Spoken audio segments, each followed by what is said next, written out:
আরে বন্ধু বন্ধু, ওই চার্জারটা দে তো, আমি তোর বাপের চাকর না। আরে আমার কাছে যদি সুপারম্যানের পাওয়া থাকতো তাহলে আমি এইভাবে নিয়ে আসতাম হাতে।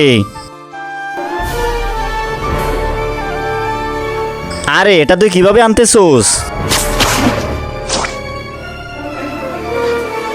আরে তুই তো সুপারম্যান হয়ে গেলি। আরে ভাই, তোর কাছে মনে হয় সত্যি সত্যি সুপারম্যানের পাওয়ার চলে এসেছে। নে এবার চল আমরা দেখি উঠতে পারি কিনা। কিন্তু তার আগে যদি তুমি মেয়ে হও তাহলে লাইক করো, আর যদি তুমি ছেলে হও তাহলে লাইক করে সাবস্ক্রাইব করো, আর যদি তুমি কিছুই না করো তাহলে আমি বুঝে যাব তুমি অন্য কিছু, তাই তাড়াতাড়ি করো। আরো উপরে চলো, আর উপরে, আরেকটু উপরে। আরে এত উপরে যাবি কি করতে? আরে আমার দাদা আরেকটু উপরে আছে, চল উপরে যাই। আরে বাঁচাও বাঁচাও বাঁচাও আমাকে। আচ্ছা ঠিক আছে, তুই তো দাদার কাছে চলতে যাস, আচ্ছা যে চলে যা। এই তো আমি এসে পড়েছি তোমাকে বাঁচাতে। নাও এবার কি তুমি আমাকে লাইক করবে?